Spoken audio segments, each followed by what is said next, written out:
When rescuers finally reached the ravine, the forest had already buried the noise. Only the mud spoke soft, wet and heavy with the weight of men who had stopped calling out days ago. Shell holes brimmed with brown water. Helmets floated like petals on a flooded grave. They found the survivors sitting upright, eyes unfocused, too weak to stand. Beside them lay the body of a pigeon, wings folded neatly as if someone had tried to protect it. A note still clung to its leg, the paper stiff with dried mud. "Our own artillery is killing us. For heaven's sake, stop it." Someone whispered, "That's the bird that saved them." No one answered. Even the forest seemed ashamed of its silence. The air still carried the metallic scent of cordite and decay. Rain tapped on helmets that would never again be lifted. Major Charles Whittlesey stood among the rescued men, his face colorless, his hands trembling as he read the names of the dead. Each name was answered by silence. When he reached the end of the list, he closed his notebook and said nothing. In that stillness, the forest felt alive, listening, perhaps remembering. But 5 days earlier, these same trees had echoed with voices. "Let us go back." Before the mud hardened, before the forest swallowed the sound, there had been shouting orders, confusion, the dull rhythm of boots on soaked leaves. Whittlesey's men, believing they were advancing toward glory, had stepped into a ravine whose walls rose higher with every yard. At first, they thought the quiet was victory. The guns behind them paused, and birds returned to the branches. Then the artillery began again, but the shells fell short. Their own army was firing on them. They tried to signal, but the radio batteries were dead, the runners lost, the wire lines cut by trees and shell bursts. The only thing left that could carry their plea was a pigeon named Cher Ami. As the note was tied to its leg, a soldier murmured, "Fly fast, little friend, faster than death." He tossed it upward. The bird rose, circled once through smoke and vanished into the grey. For hours they waited for the thunder to stop. It did not. Shells rained into their trenches, water mixed with blood until everything looked the same color. Whittlesey ordered silence. No shots, no flares, no surrender. "We hold," he said, "until someone hears us." No one did not for days, and when help finally came, the men could barely speak. Their voices were gone, as if the forest had taken them in payment for survival. Now, standing in that ravine, Whittlesey looked at the wounded bird one last time. Its feathers were streaked with blood and rain. He whispered, "You made it." The forest, ancient and indifferent, gave no reply. Only the rain steady, endless answered, and that is where our story begins, with silence and a message that somehow found its way through the mud. Before we retrace the path to those orders no one could hear, take a breath. Would you have held your ground when even your own army turned its guns on you? If you believe their voices still deserve to be heard, stay with me. Because before the silence, there was a beginning, and it started with an order. It began with a sound that was not yet fear, the faint tick of a field telegraph, sending words through wire that coiled like veins across the Argonne. The message came just before dawn. "Advance, without regard to flanks." Major Charles Whittlesey read it twice beneath the flickering light of a trench lantern. He was a lawyer from New York, a man who preferred precise language. But war had no room for precision now. "Without regard," he murmured. That meant alone. He looked around at his officers. Lieutenant McKeough, pale from fatigue, was adjusting his radio. The signal hissed, then died. The rain had entered everything: wires, rifles, lungs. Whittlesey folded the paper, slid it into the pocket near his heart, and said quietly, "We move in 10 minutes." No one cheered. The men were too tired for that. They had been advancing for days through mud so deep it swallowed boots. Their uniforms hung heavy with rain and clay. Still, they moved when ordered, rifles slung low, eyes fixed on the dark trees ahead. The Argonne was a labyrinth of gullies and ravines. To outsiders, it looked like nature's chaos, but to soldiers it was worse, a place where the compass failed, and the enemy waited behind every echo. As the column moved forward, the forest absorbed them. Behind them, the field wires snapped under fallen branches. The last one to break sent a brief electric spark into the mud, a dying heartbeat of communication. After that, silence. Whittlesey paused at a ridge and looked back. The line that connected him to the division command was gone. He knew it, felt it in his gut. Still, orders were orders. He signaled his men to keep going. By noon, they had reached a low ravine near the Charlevoix Brook. The map said it was safe ground. The map was wrong. German machine guns waited on 3 sides. The first burst came from the left, the flank they were told to disregard. Bullets tore through leaves and branches. Men dove for cover, the mud splashing up like waves. "Return fire," Makio shouted, but the forest answered with louder guns. The sound rolled through the ravine like thunder trapped in a canyon. "Hold your position." Whittlesey's voice cut through the chaos. The men obeyed. They returned fire, short, controlled bursts, like a heartbeat refusing to stop. When the shooting slowed, Whittlesey crawled to the edge of the ravine and peered through his field glasses. All he saw was smoke and rain. Somewhere beyond it lay their own lines, somewhere far enough that no one would hear them if they screamed. He turned to Makio. "Send a runner," he said. "Tell them we've advanced. Tell them we're surrounded." The lieutenant hesitated. "Sir, the woods are crawling with—" "Tell them," Whittlesey repeated, his voice low but firm. The runner nodded, adjusted his helmet, and disappeared into the trees. His figure faded quickly, swallowed by fog. He would not return. Hours passed. The radio hissed once, then fell silent again. Makio struck it with his fist, a small, desperate act of defiance. "No signal, sir." Whittlesey only nodded. "Then we dig in." They worked with dull shovels and bare hands, carving shallow pits into the soaked earth. Every few minutes a shell would fall too close, shaking water from the leaves. Each explosion sounded like the forest inhaling. By evening, the men huddled in the mud, soaked, shivering, waiting for orders that would never come. Somewhere in the distance, their own artillery began to fire. The shells whistled overhead, beautiful and terrible. No one could see where they landed. "Maybe they're pushing forward," someone said. Whittlesey didn't answer. He knew what those shells meant. The artillery did not know they were there. The first one landed close enough to shake the ground. Mud splattered over helmets and rifles. The second came closer. The third hit the edge of the ravine, sending a rain of dirt and screams into the night. "Get a message out," Whittlesey shouted. "Any way you can." But there was no way left. The wires were gone, the runners lost, the forest too thick for signals. Only the sound of their own guns answered them, relentless, impersonal. The rain turned heavier, filling every hole, every trench. Somewhere a man began to laugh, a sharp, broken sound. "They're killing us," he said. "Our own boys." Whittlesey did not reply. He simply stared into the fog and whispered, "Then we hold." The men looked to him, waiting for something: hope, anger, a plan, but he gave them only steadiness. In war, that was sometimes enough. As night fell, lightning flickered across the treetops. For a moment, the forest was bright, and Whittlesey saw how small they were, how alone. Then the light vanished, leaving only the steady drum of rain and the distant rhythm of friendly guns firing blindly into their position. No one slept. They waited for dawn, for rescue, for a miracle that would have to fly faster than sound. And somewhere in a wooden cage, deep in the supply trench behind their lines, a pigeon waited, too unaware that its wings would soon carry the only voice these men had left. It began with a sound that was not yet fear, the faint tick of a field telegraph, sending words through wire that coiled like veins across the Argonne. The message came just before dawn: "Advance without regard to flanks." Major Charles Whittlesey read it twice beneath the flickering light of a trench lantern. He was a lawyer from New York, a man who preferred precise language. But war had no room for precision now. "Without regard," he murmured. That meant alone. He looked around at his officers. Lieutenant Makio, pale from fatigue, was adjusting his radio. The signal hissed, then died. The rain had entered everything: wires, rifles, lungs. Whittlesey folded the paper, slid it into the pocket near his heart, and said quietly, "We move in 10 minutes." No one cheered. The men were too tired for that. They had been advancing for days through mud so deep it swallowed boots. Their uniforms hung heavy with rain and clay.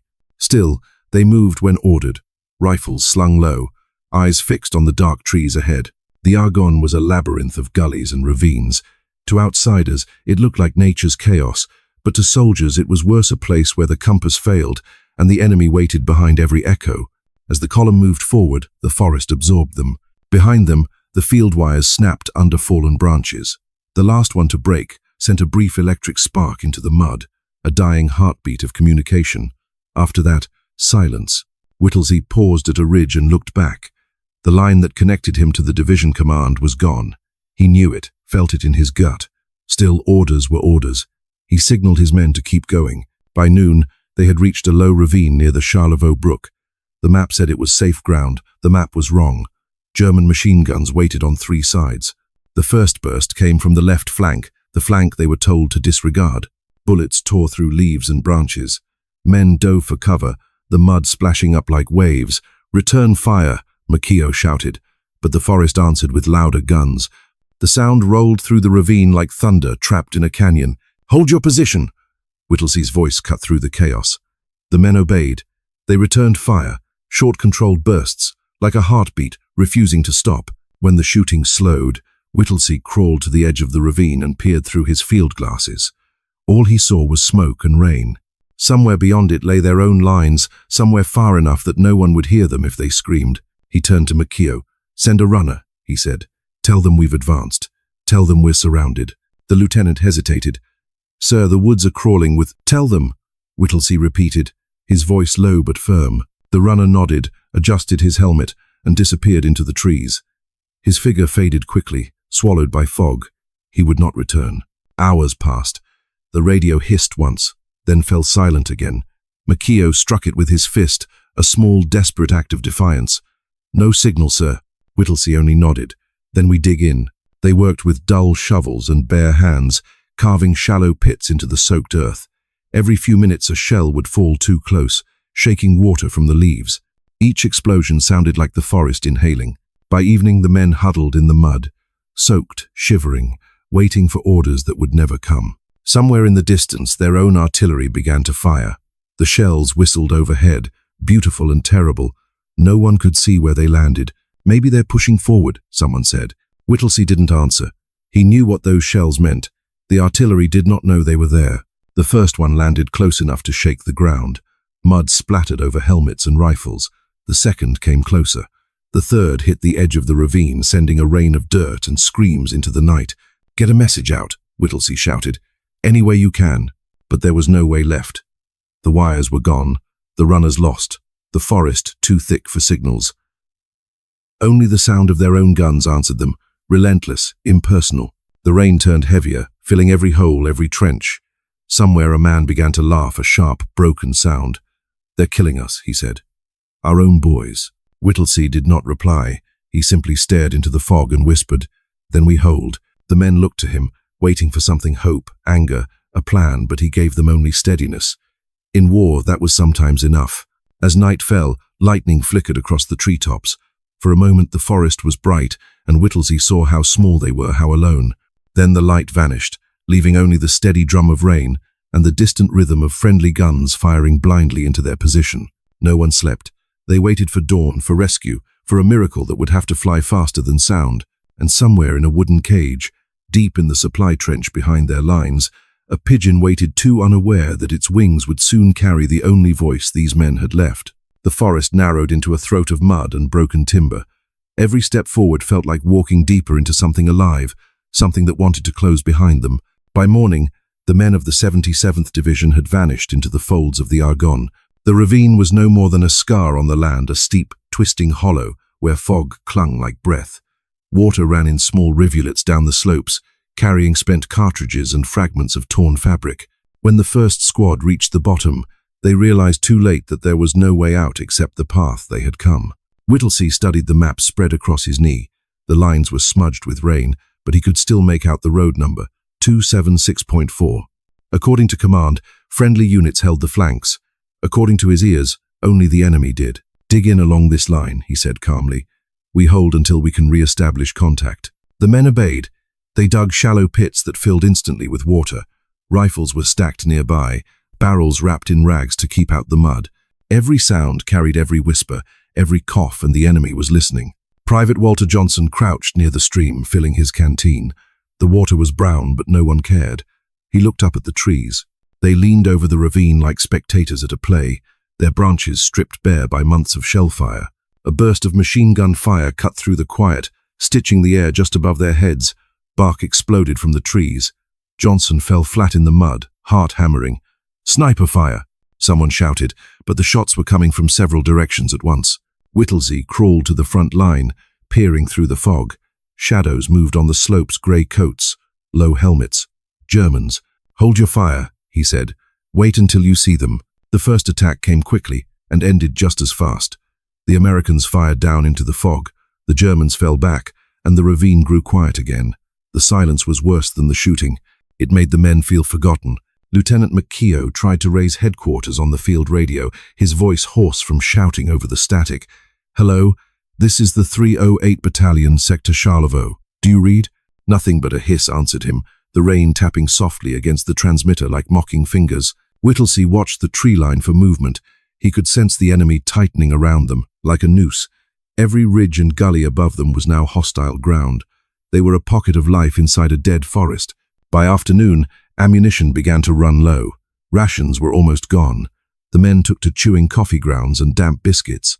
Some wrote quick notes on scraps of paper, hoping a runner might carry them back. None did. When darkness came, it was absolute. No flares, no lanterns' light drew fire. The rain returned, soft at first, then heavy enough to drown thought. It ran down faces, down rifles, into boots. A few men whispered prayers, not for victory, but for dawn. Whittlesey made his rounds, crouching beside each small group of soldiers, speaking quietly. "Stay low, stay quiet. We're not finished yet." They believed him because they needed to. Belief was rations of a different kind. Near midnight, a runner stumbled back into the perimeter. His uniform was shredded, his face grey with exhaustion. "Cut off," he gasped. "Flanks gone. No line. We're alone." Whittlesey simply nodded.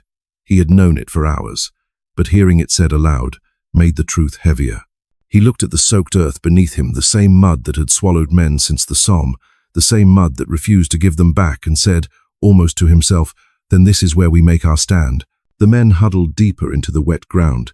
A few laughed softly, the strange laughter of those too tired to fear. The forest listened, patient and endless. Somewhere above them, unseen wings rustled in the dark, a pigeon shifting in its cage, restless, waiting.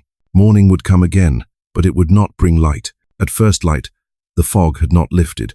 It hung low over the ravine, curling between the trees like breath that refused to leave the lungs of the dead. The men of the Lost Battalion woke to a silence that felt wrong, too clean, too expectant. Major Whittlesey crouched over the field map again, tracing the lines with a trembling finger. The ravine they occupied was supposed to be temporary ground, a stepping stone in the grand offensive. But the flanks were gone, the rear was gone, and headquarters didn't even know where they were. Lieutenant McKeogh's radio gave off a faint hiss and died again. The antenna, coated in rain, drooped like a broken arm. "No signal," he muttered. "Then we try the birds," Whittlesey said. McKeogh opened the small wooden cage. Inside were 3 carrier pigeons, grey, restless, eyes bright even in the gloom. Each had a brass leg band for messages. One was already breathing too heavily, another refused to move. The third, calm and alert, seemed to wait. Whittlesey took a small pad of message paper from his pocket, wrote quickly, his handwriting neat, despite the shaking of his hands. "We are along the road parallel 276.4, surrounded by enemy. Send reinforcements." He rolled the message tight, slid it into the pigeon's capsule, and tied it to the bird's leg. "Make sure she clears the trees," he told McKeough. The lieutenant nodded, lifted the pigeon and whispered, "Go home." The bird launched upward, wings flashing once in the dim light. It rose above the trees, banked north, then a rifle cracked from somewhere on the ridge. Feathers burst in the air like grey dust.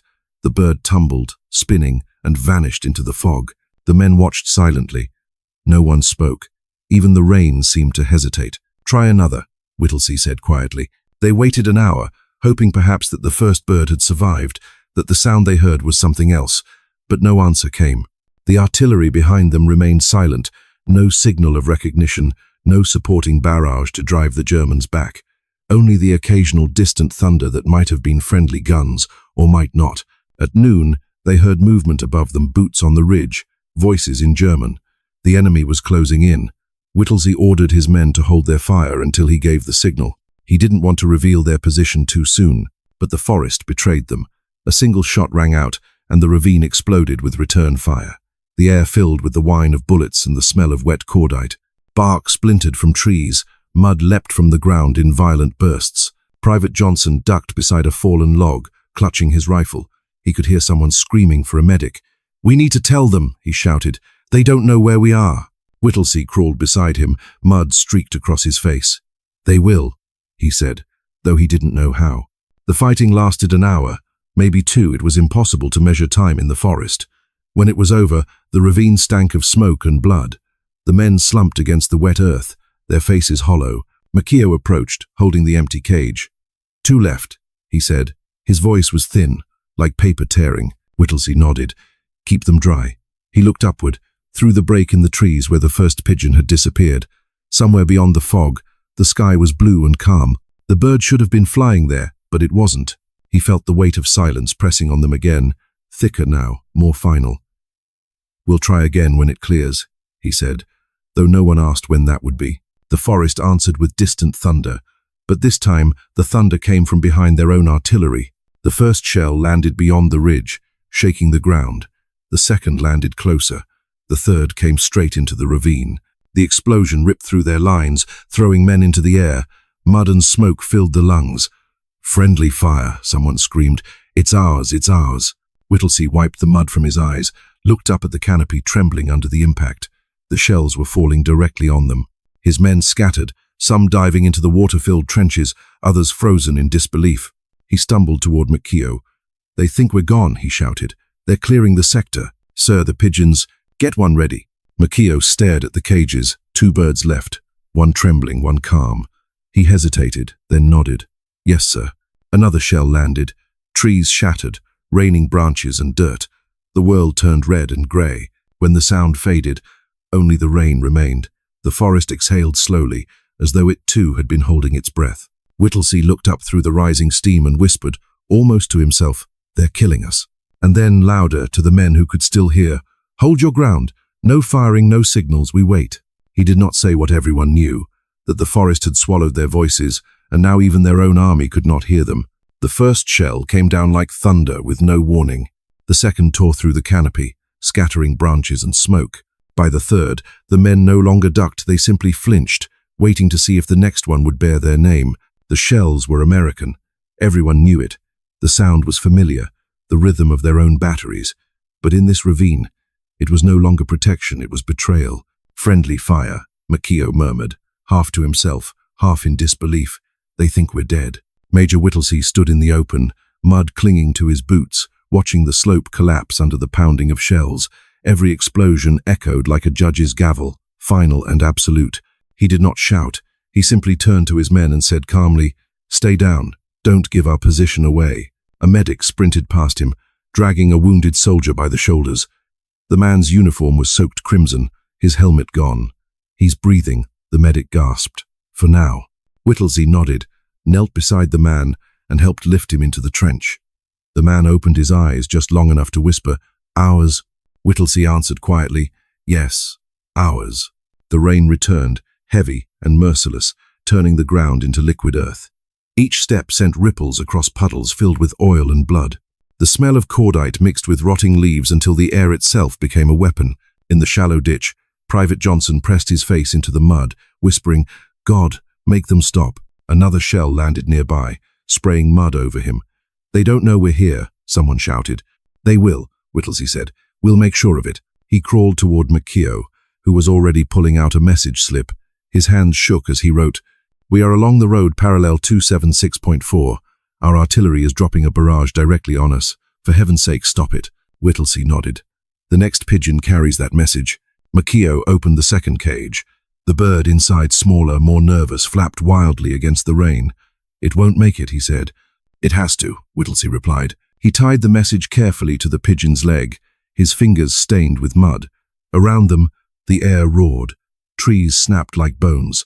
Somewhere, a man screamed, the sound swallowed by the storm. "Send her," Whittlesey said. Makio lifted the bird, shielded it with his hands from the rain, and released it into the smoky sky. The pigeon shot upward, wings beating hard, and for a moment it seemed to disappear into the grey. Then another shell burst nearby, shaking the air. Whittlesey looked up, searching for a sign, a flash of feathers, a shadow against the clouds, but there was nothing. "Did she make it?" Johnson asked. Whittlesey didn't answer. He just stared into the fog where the bird had vanished. The shells kept coming. Some landed farther away now, others too close. The ground trembled like a drumhead. The men had stopped shouting. They simply waited, eyes half closed, faces streaked with rain and ash. Finally, after what felt like hours, the barrage began to move north. The silence that followed was not relief, it was disbelief. No one moved. The forest hissed with steam rising from the craters. Smoke curled up through broken branches. Whittlesey stood slowly. "Report," he said. "6 dead," Makio answered. "More wounded." The major nodded. "Keep them covered. Ration water. And for God's sake, no lights. He sat back against a tree trunk and closed his eyes. His uniform was soaked, his hands trembling from exhaustion. In the brief lull, he thought of his office back in New York, mahogany desk, clean paper, the smell of ink. Now every page he touched was stained with mud and blood. A faint flutter caught his ear. He looked up. A feather drifted down through the rain, grey, soft, familiar. He caught it without thinking. Somewhere above the clouds, perhaps, the pigeon was still flying. The men slept in short bursts, heads resting against their rifles. The wounded moaned quietly. The living stared into the dark, waiting for dawn to bring either help or another storm of steel. Whittlesey whispered into the night, more prayer than command. They'll get the message. They have to. He didn't know that this message, the one tied to that fragile life, was still somewhere in the sky, fighting the wind and the smoke to save them all. Night did not fall that evening, it seeped in. Slowly, as if poured from the sky, darkness soaked the ravine until even the flames of shattered trees turned black. The rain grew heavier, striking helmets like coins dropped on metal, and soon the ground was no longer ground at all. It was liquid earth, alive and hungry. Private Walter Johnson tried to sleep sitting upright, but every time he shifted, the mud swallowed him deeper. He looked around and saw other men doing the same, heads bowed, bodies half sunk, rifles propped like grave markers. No one spoke. The rain did the talking now, whispering against their faces. Lieutenant McKeough crawled through the water to where Whittlesey sat, writing by the dim glow of a cigarette. "Sir," he said, "the wounded are drowning in the pits. We can't move them uphill, too much fire." Whittlesey exhaled smoke and rain in the same breath. "Dig drainage," he said. "With what?" "Hands, if you have to." So they did. Men clawed at the earth with bleeding fingers, trying to open channels for the water to escape. But the forest was built to hold death in place. The mud took everything it touched. A man's helmet slipped from his grasp and vanished. Another leaned forward to scoop mud and never sat back up. "Medic," someone shouted. The call went unanswered. The medics were already busy dragging others from the water. A body surfaced, rolled, and went still. No one looked too long. There was no space left in the mind for more faces. At the edge of the trench, a soldier began to hum low, broken, the melody unrecognizable. Another joined in, then another, until it became a quiet murmur threading through the sound of the rain. Not a song of courage, not even of home, but something else, the sound of men trying to remind themselves they were still alive. Whittlesey moved among them, crouching beside each cluster of men, whispering the same words. "Hold, they'll find us." He didn't know if it was true. He said it because silence was worse. In the shallow pools, the reflection of explosions far away painted the water red and white. Somewhere, miles behind them, their own lines were shifting forward, believing this ravine cleared. Whittlesey imagined the officers studying maps by lamplight, pointing to this very hollow and saying, "Secure." He almost laughed. McKeough crawled to his side again. "Sir," he whispered, "the pigeon hasn't returned. If the artillery stops, it's not because they heard us." Whittlesey didn't answer. He looked at the cage beside him, empty, the small wooden door hanging open like a wound. Rain collected inside, forming a puddle where the bird had once stood. He stared at it until lightning flashed, illuminating the faces around him, mud-coated, hollow-eyed, ageless. When the thunder rolled away, a soldier's voice rose softly through the dark, trembling, off-key. "Over there! Over there!" It was an old marching tune, half-remembered, half-forgotten. The others listened in silence, then joined for a single line before the song dissolved into coughing. McKeough whispered, "Sir, morale." Whittlesey cut him off. "They're singing. That's enough." Another hour passed, or maybe 10. Time had no meaning in the Argonne, only light and dark, hunger and rain. By midnight, the ravine had become a graveyard of half-buried men and broken rifles. And yet somehow, a flicker of discipline remained, the sense that as long as Whittlesey was breathing, the line still existed. At some point, Whittlesey found himself staring at the sky. He couldn't see the stars, but he imagined one small shape still flying above the clouds, a wounded pigeon cutting through the storm. He whispered to it, a prayer disguised as an order. "Keep flying, don't stop." Behind him, a man whispered in his sleep, "Mama." Another answered, "She can't hear you here." The forest breathed long, slow, ancient, and the mud answered, swallowing another name. Dawn came quietly, grey and damp, carrying no promise. The fog clung to the trees as if it feared to lift, and the forest floor steamed with the breath of the dead. For the men still alive, the night had lasted forever. When light finally reached them, it revealed what they already knew: the ravine had become a tomb. Major Whittlesey moved slowly among the wounded, checking pulses, covering faces. Each name he whispered to his notebook was one less voice to hear. Behind him, Lieutenant Makio sat beside the ruined radio, his fingers tracing the useless wire, as though touch could will it to life. "Sir," he said hoarsely, "if that last pigeon didn't make it, there's only one left." Whittlesey nodded. He had been thinking of nothing else. The small wooden cage sat near his boots, its lid tied shut with a string of wire. Inside, the last messenger stirred feathers, brushing the wood in slow, restless rhythm. He turned to Makio. "Get the message ready." Makio hesitated, then reached for the pad. The words were already half-written, the same desperate lines repeated again and again. He tore off a page, smoothed it against his knee, and wrote in a steady hand. "We are along the road parallel 276.4. Our artillery is dropping a barrage directly on us. For heaven's sake, stop it." He folded the slip, slid it into the small metal tube, and handed it to Whittlesey. The major tied the message to the pigeon's leg with the precision of a man drafting a will. His hands were cold, but the knot held. He lifted the bird carefully, feeling its heartbeat beneath the feathers, quick, fragile, impossibly alive. Around them, the air thudded again. Another barrage had begun, the shells creeping closer, the explosions echoing off the walls of the ravine like angry thunder. Men ducked, cursed, prayed. Whittlesey turned toward the sky, eyes half closed against the smoke. "Go," he whispered. The bird hesitated for a heartbeat, then launched upward. Its wings caught the light, a flicker of white against the grey before vanishing into the fog. The men watched, breath held. Every eye followed the small shadow rising through the chaos. A shell burst overhead, scattering shrapnel. The bird wavered but kept climbing, spiraling upward through smoke and debris. "Come on, Cher Ami," Makio murmured. He didn't know why he called her that dear friend, but the name felt right. The pigeon reached the tree line just as another explosion tore open the ridge. The shockwave flung her sideways. For a moment she vanished into smoke, and the men cried out as if one of their own had fallen. Then she emerged again, wings beating furiously, blood streaking the left side of her body.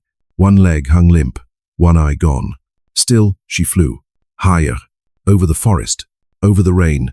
Over the very guns that were killing them. Down in the ravine, Whittlesey watched the sky until his eyes burned. When the bird was no longer visible, he sank to one knee, his uniform soaked through with mud and blood. "Will she make it?" Johnson asked softly.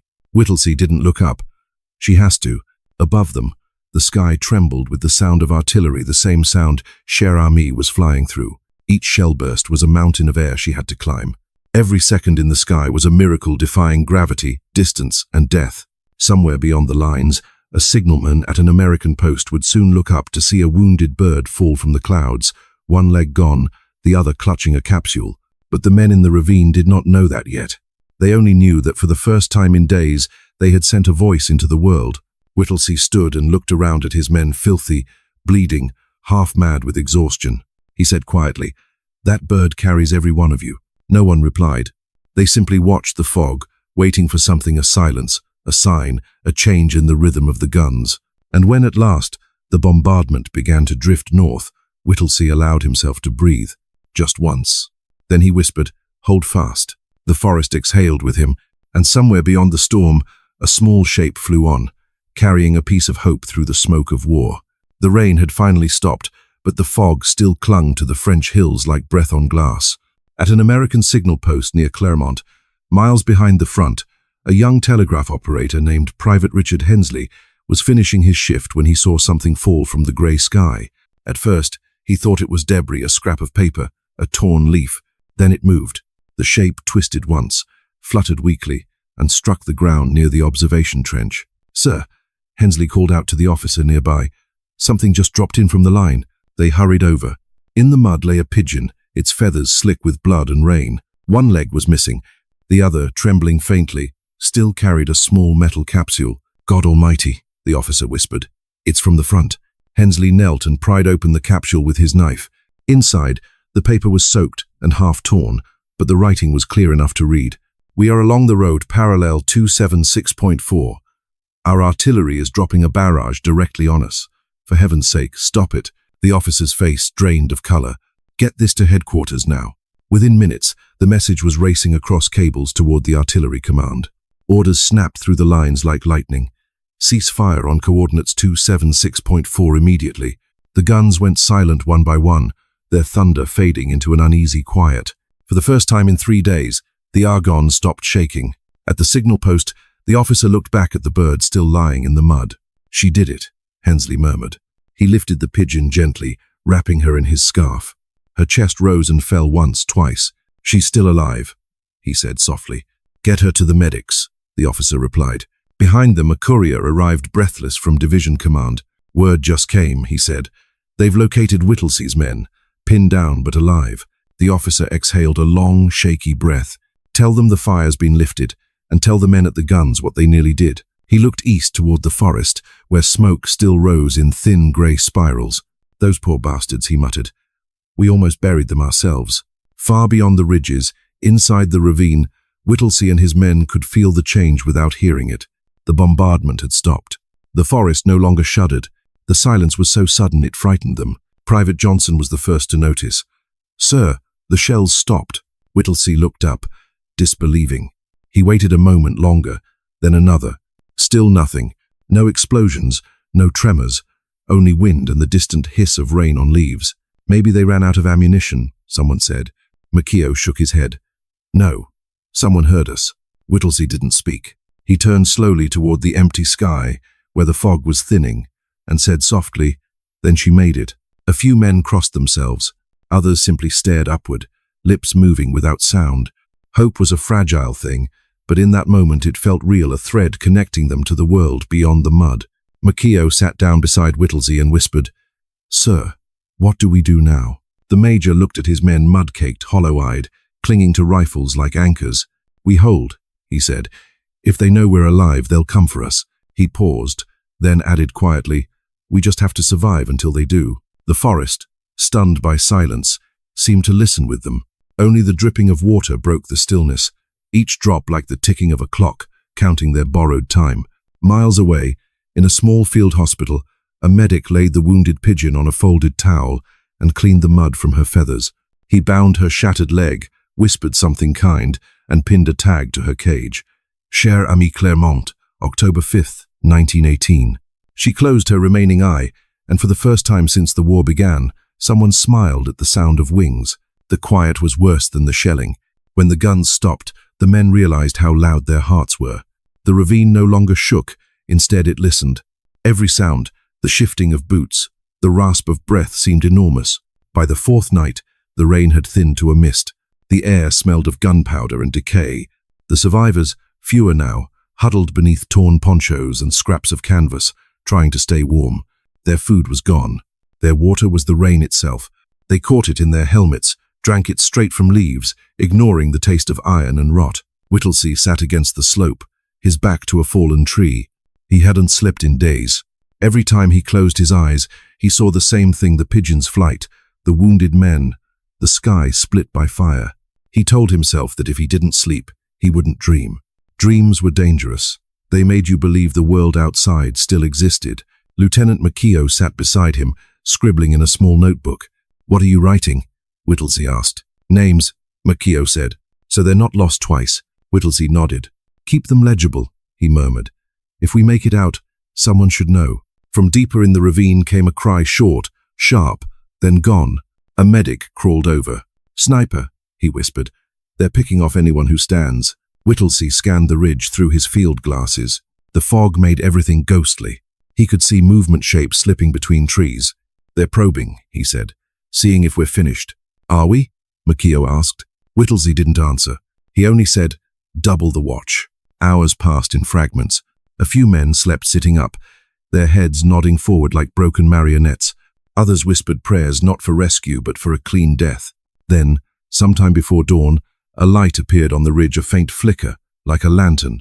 The men tensed. "It's them," someone whispered. "They're signaling surrender." A voice, speaking German, echoed through the mist. "Americana, you are surrounded. Send a man to talk." Whittlesey's men looked at him. He said nothing. The German voice came again, this time in halting English.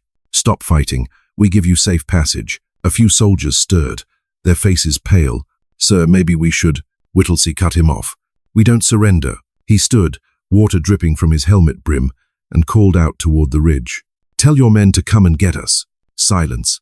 Then a single rifle shot cracked the air, and the lantern went dark. The men waited for retaliation, but none came. Only the wind moved through the trees. "Write that down," Whittlesey said quietly. "They offered terms. We refused." Makio hesitated. "Sir, maybe that doesn't need to go in the report." Whittlesey gave a small, tired smile. "It will. If we die here, they'll know we stayed." He turned to check the wounded again. Some were delirious, muttering nonsense or calling names that no one recognized. A medic whispered, "We can't save them all." "Then save who you can," Whittlesey replied. "And tell the others they'll be relieved tomorrow." "Will they?" He didn't answer. Promises were all he had left to ration. Before dawn, the fog grew thicker again. The forest seemed to pull closer, pressing down on the ravine, sealing it off from the world. Somewhere far off, artillery rumbled, not near, not far, just enough to remind them that the war still existed. Whittlesey sat with his men in the half-light, waiting. He could feel them watching him, needing his calm more than his command. He straightened his shoulders, forced his voice steady. "Tomorrow," he said. "They'll find us tomorrow." No one corrected him. Hope, by now, was a form of obedience, and in the distance, unseen beyond the fog, a rescue force had already begun to move. But between them lay miles of forest, and the ravine was still a grave before it was salvation. Morning came with a pale, lifeless light, the kind that reveals more than it forgives. The rain had stopped at last, but the air was heavy and sour, thick with the smell of decay. In the ravine, the survivors moved like shadows, slow and deliberate, afraid to disturb the quiet.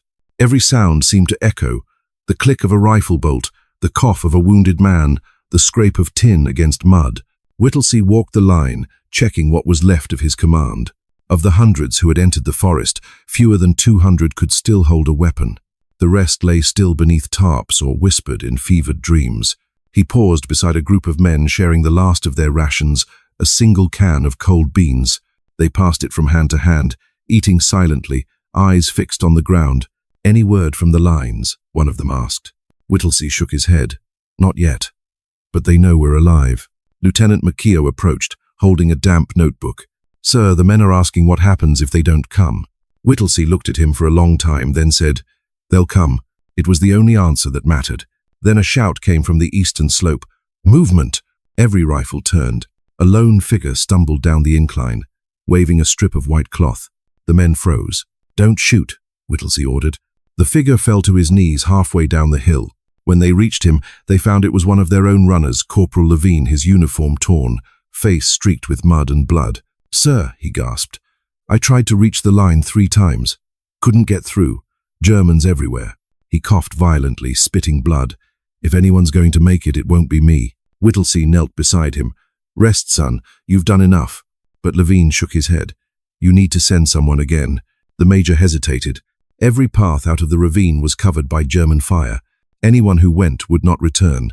But without a runner, they might all die here anyway. He looked at the faces around him, tired, hollow, waiting. "Any volunteers?" Silence. Then a quiet voice spoke from the back. "I'll go."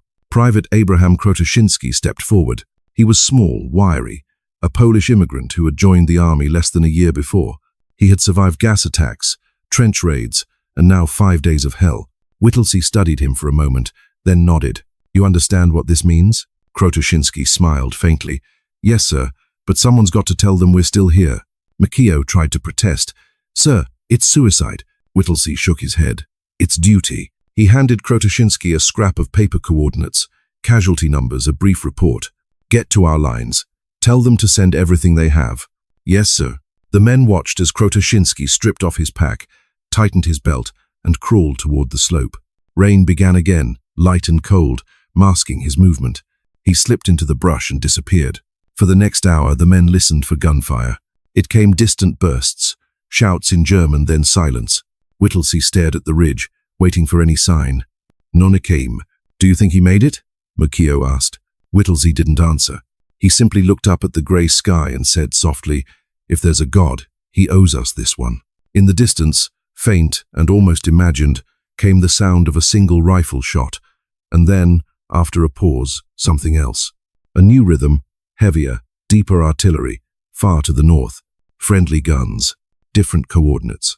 A shift in the line. Whittlesey felt it before he understood it. The barrage had changed direction. He turned to Makio, eyes sharp for the first time in days. "They heard us," he said. "He made it." The men around him stirred, their exhaustion momentarily forgotten. A spark, faint but real, passed among them. Someone began to laugh, the sound thin but alive. Makio smiled through cracked lips. "Damn fool might just have done it." Whittlesey nodded, voice low. "Then let's hold until they reach us." He turned to the men, his tone firm once more. "No one breaks. No one fires unless I say so. We hold this ground for Krotoshinsky."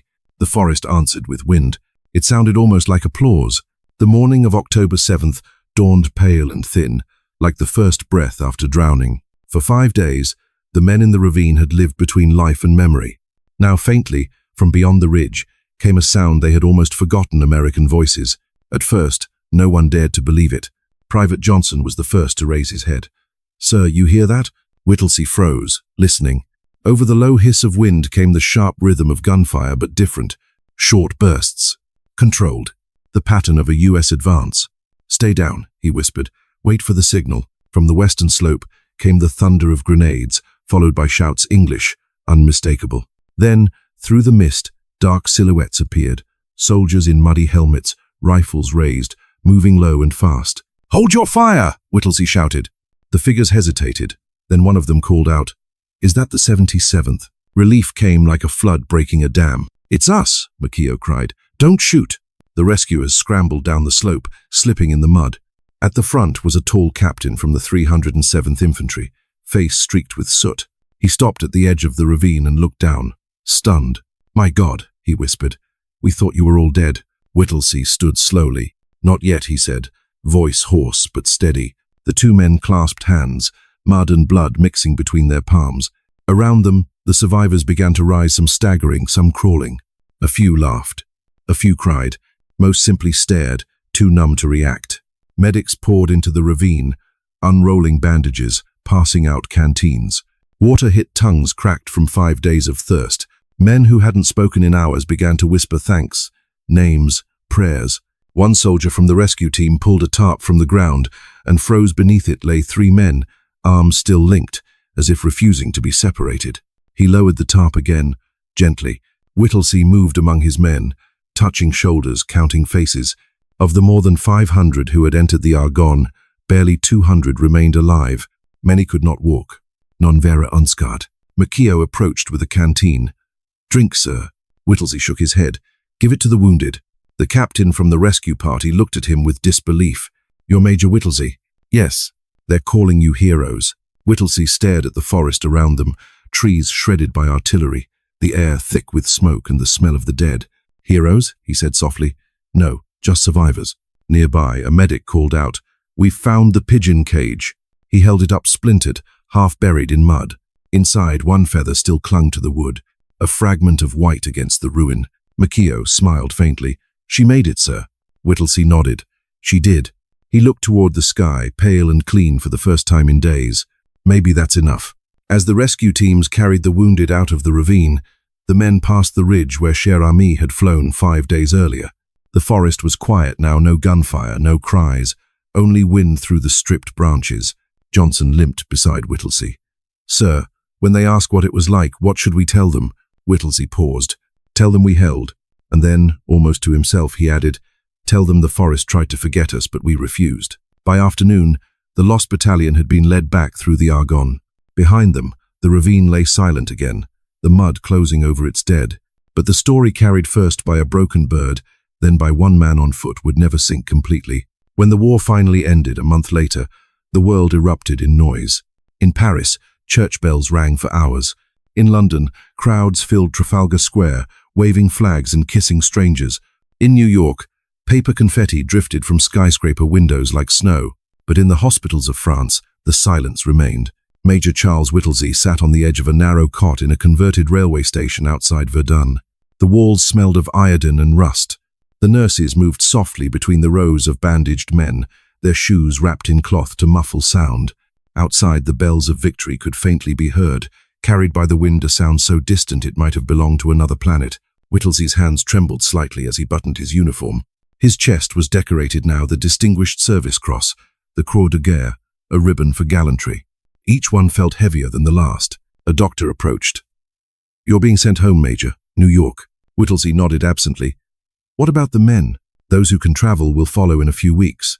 Many are still recovering. He looked down the ward, faces pale and still, some sleeping, others staring at ceilings as if waiting for orders that would never come.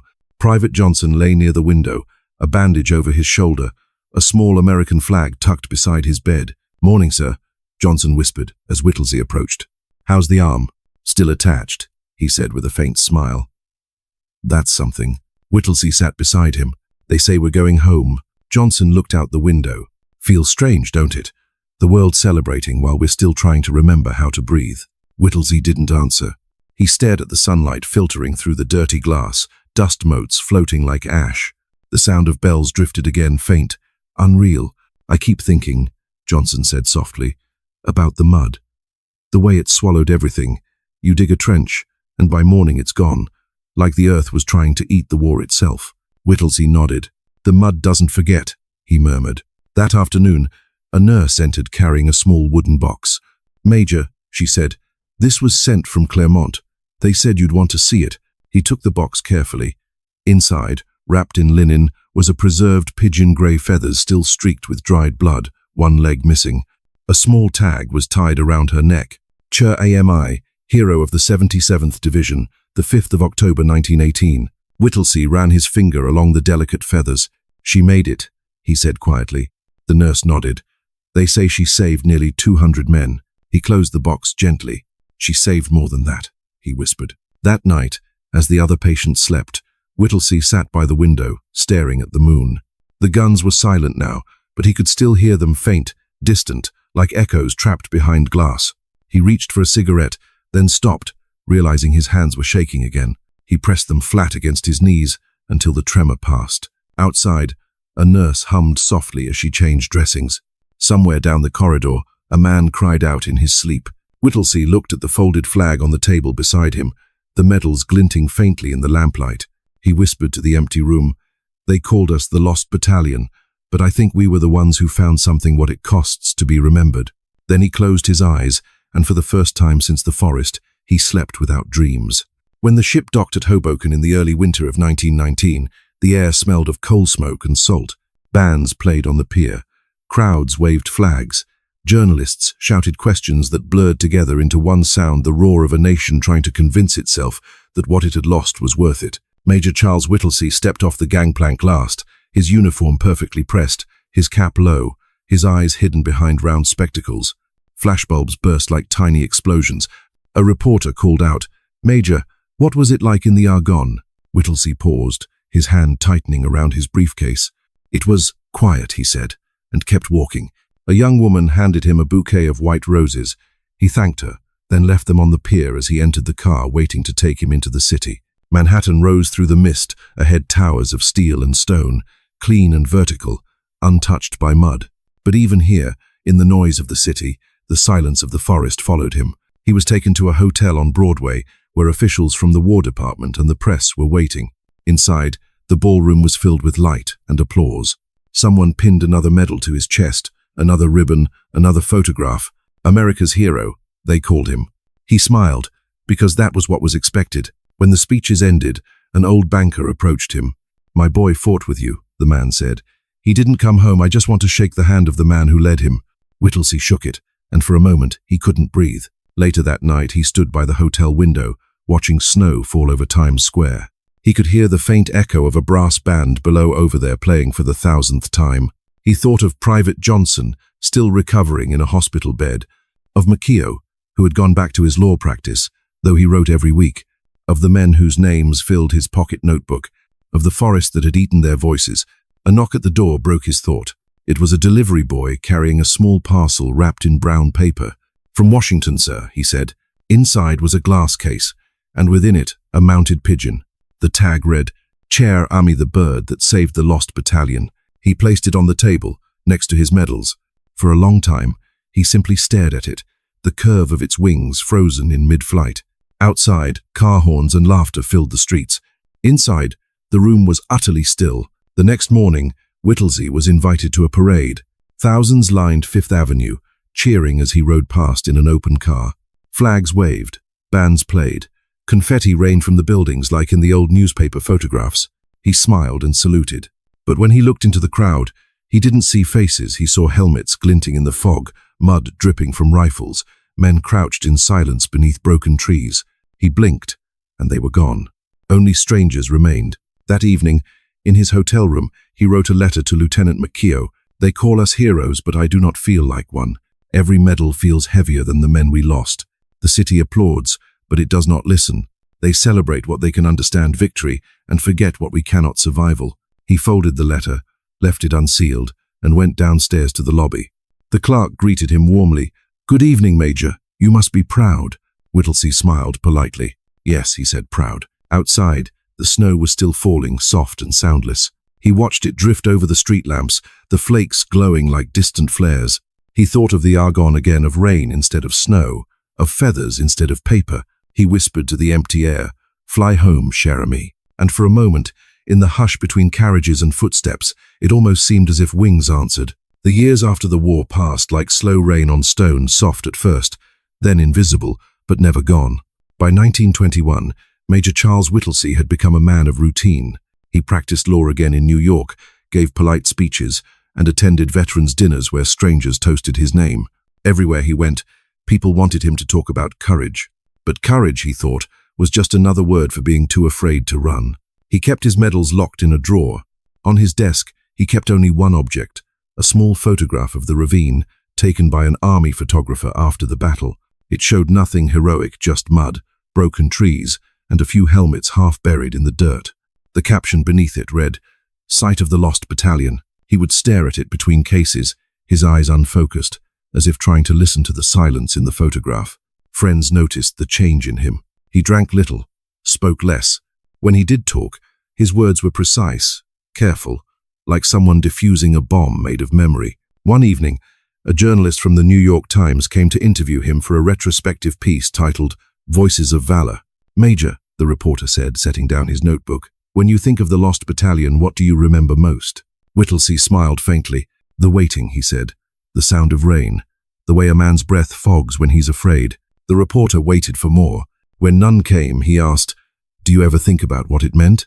Whittlesey looked at him. "Yes," he said, "every day." The reporter scribbled, eager. "And what did it mean?" The Major's eyes drifted to the photograph on his desk. "That we were never really lost," he said quietly, "only unheard." When the story was published, readers praised his humility. They called him noble, dignified, stoic. No one saw the exhaustion between the lines. That autumn, he attended a memorial ceremony at Arlington.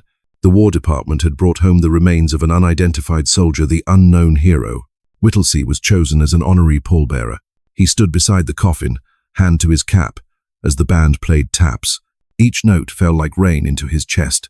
After the ceremony, as the crowd dispersed, a young officer approached him. "Sir," he said, "you inspired us all. The Lost Battalion proved what Americans are made of."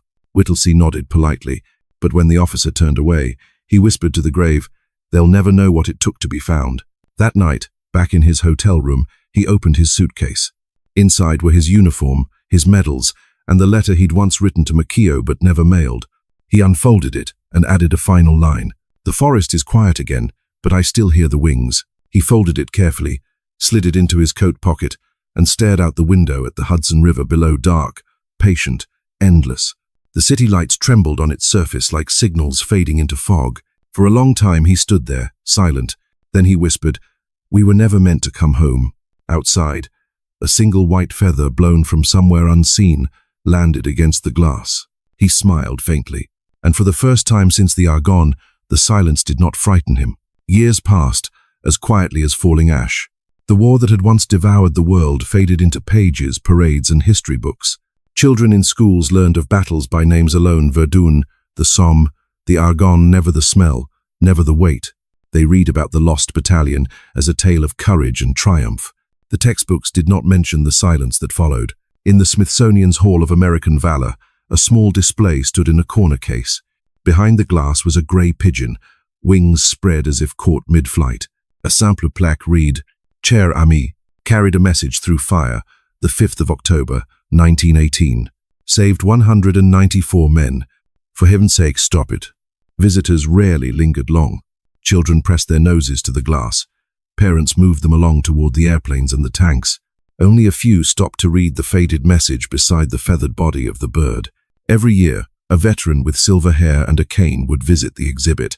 He would stand quietly before the case, hat in hand, and whisper something no one else could hear. Then he'd leave a small folded note at the base. One year, a curator found the note and opened it. In neat handwriting, it read, "We were not heroes. We were men who didn't want to die in silence. W.J." Outside the museum, life moved on. Cars roared past. Skyscrapers scraped the clouds. The last survivors of the Lost Battalion dwindled, one by one, until there were none. But their names remained etched in stone at the foot of a quiet monument in the Bronx, where pigeons still gather every morning. At dawn, when the city is not yet awake, the park falls silent for a few breaths. The wind moves through the trees, and for a fleeting second, it sounds like wings. If you listen closely, you can almost hear a voice carried in the air. We are along the road, parallel 276.4, and then the sound fades. Not gone, just returning to the forest that once swallowed it. Somewhere, in the echo of memory and mud, a story keeps breathing. Not of generals or victory, but of men who refused to vanish, and of a single small life that carried them back to the world. The forest is quiet now, but if you ever walk beneath the broken trees of the Argonne, you might feel the ground hum faintly under your feet, a whisper from the past saying, "We held," and the wind, moving through the leaves, will answer in its own language, the soft flutter of a bird still flying home.